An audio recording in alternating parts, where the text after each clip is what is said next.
හරි. අපි අද බලමු 2023 සීමාව ගැටලුව. ස්ට්‍රක්චර්ඩ් එකේ පස්වෙනි ගැටලුව අපි බලමු. හරි. මේ ගාන හදන්න කලින් චූටි දෙයක් මතක් කරන්න තියෙනවා. ඒක මතක් කළාම ගාන හදමු. රයිට්? මේ බලන්න මෙන්න මේ තියරි එක ඕනි වෙනවා. මෙන්න මේ ප්‍රමේය ඕනි වෙනවා. සීමාව තීටා බිඳුවට යද්දි sin තීටා බෙදීම තීටා උත්තරේ එකයි කියලා ගන්න පුළුවන්. හරිද? එතකොට තීට කියන එක්කෙනා බිඳුවට යද්දි sin තීට බෙදීම තීටා. ඒ කියන්නේ sin බිඳුව බෙදීම බිඳුව. උත්තරේ කීයද? එකයි කියලා ගන්න පුළුවන්. පැහැදිලිද? ඒතර මේකේ අදහස තව උදාහරණයක් වගේ එකක් ගත්තොත් එහෙම සීමාව මේ බලන්නකෝ. sin තීටා ඍණ phi බෙදීම තීටා ඍණ phi.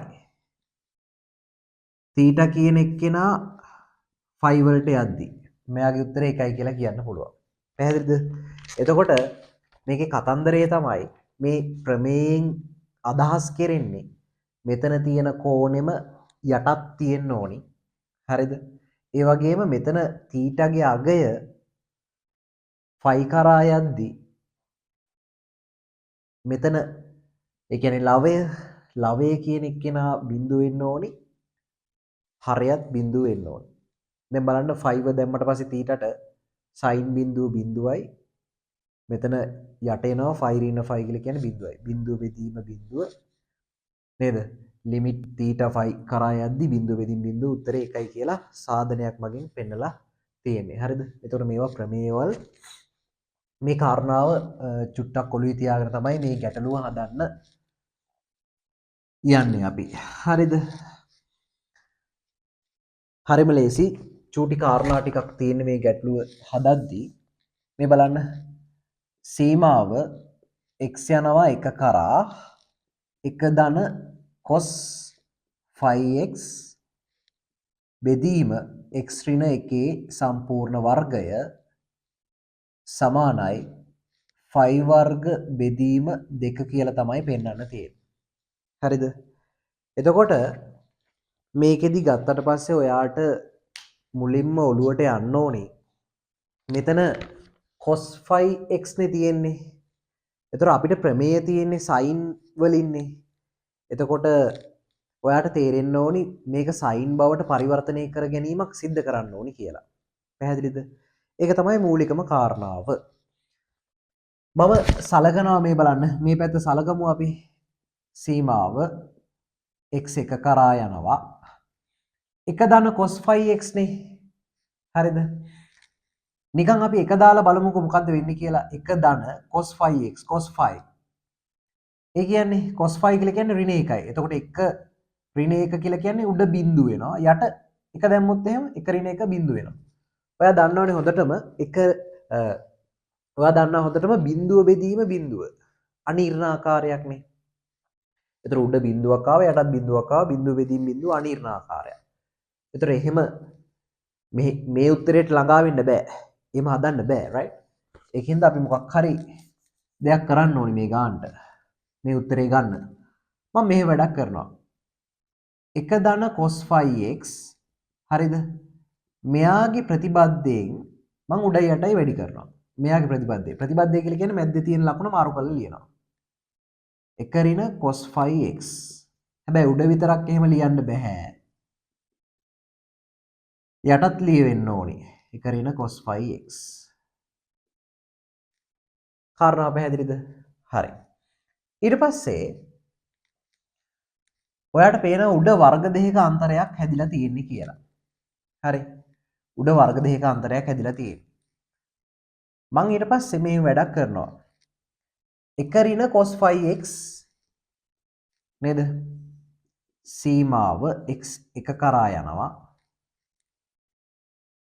1 බෙදීම 1 ඍණ cos 5x. මම සීමාව එයාට ගන්නවා.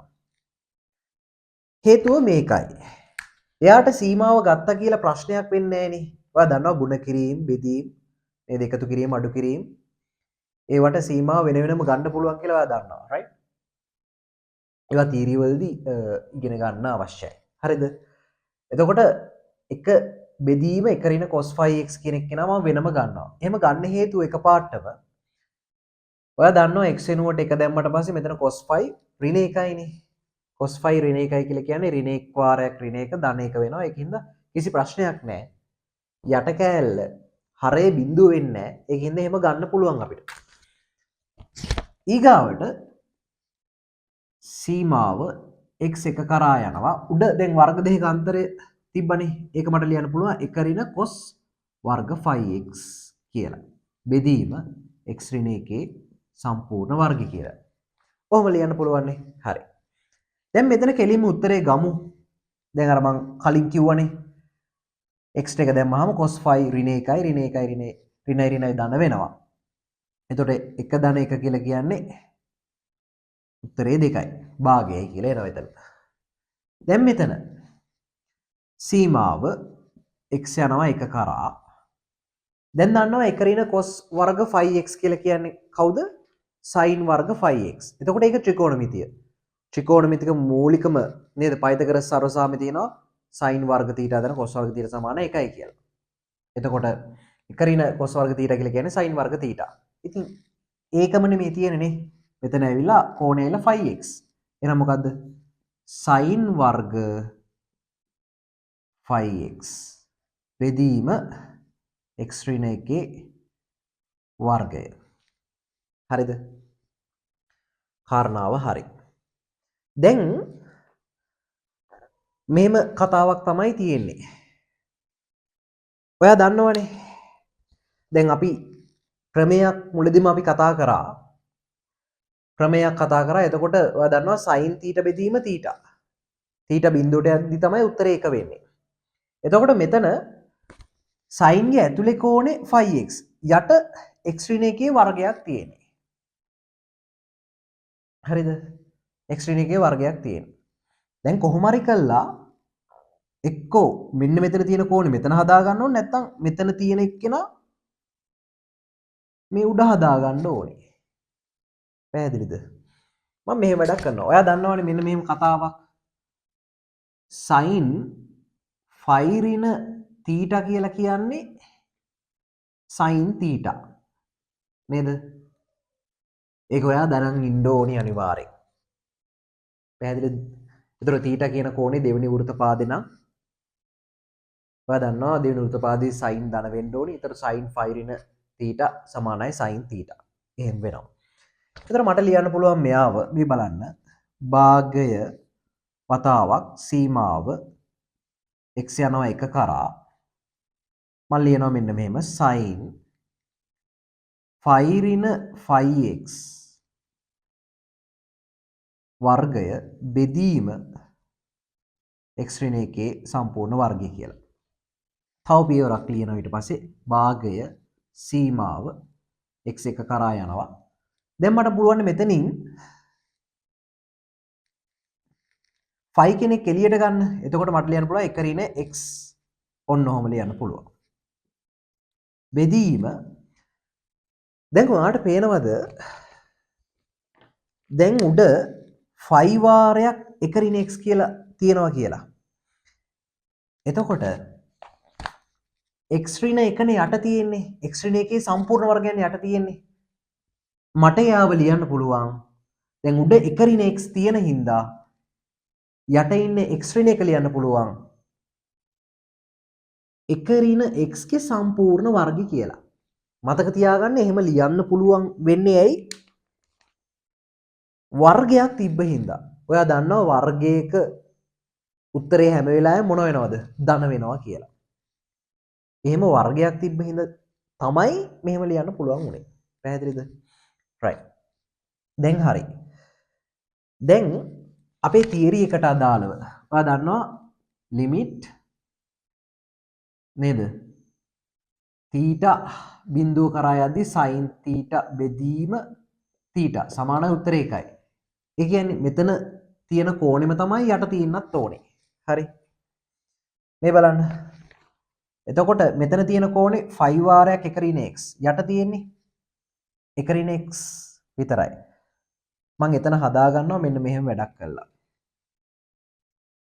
5 වර්ගයක් දානවා. හැබැයි එහෙම 5 වර්ගයක් එහෙම එකපාරට දාන්න බෑනේ. ඒ 5 වර්ගේ නැති වෙන්න මම මෙතනිනුත් 5 වර්ගයක් කොහොම ලියා ගන්නවා. දැන් ප්‍රශ්නයක් නැහැනේ. මේ 5 වර්ගෙට මේ 5 වර්ග කැපිලා යනවා. හරි.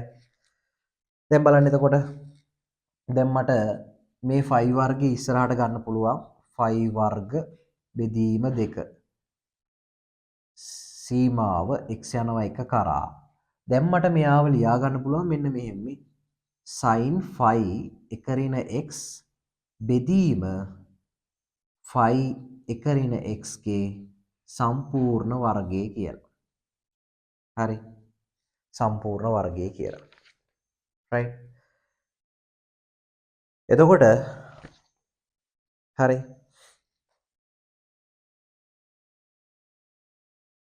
එතකොට මම මෙතනට ගන්නම් මේක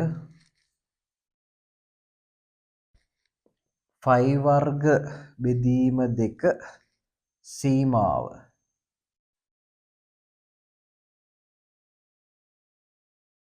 මේ බලන්න x කියන කෙනා එක කරා යද්දි මොකද්ද වෙන්නේ කියලා sin phi 1 ඍණ x බෙදීම phi 1 ඍණ x සම්පූර්ණ වර්ගයනේ. මොකද්ද බලන්න වෙන්නේ? x කියන කෙනා එක කරා යද්දි උඩ මොකක් වෙනවද? 1 ඍණ 1 බිඳුවක් වෙනවා. හරි. මෙතන යටත් 1 ඍණ 1 බිඳුවක් වෙනවා. අන්න බිඳුව වෙදීම් බිඳුව. මෙයාගේ උත්තරය අපිට ගන්න පුළුවන් 1යි කියලා. එහෙනම් උත්තරේ මොකද්ද? 5 වර්ග බෙදීම 2යි කියලා එනවා. ඔය විදිහට තමයි මේ ගැටලුව හදන්නේ. හරි.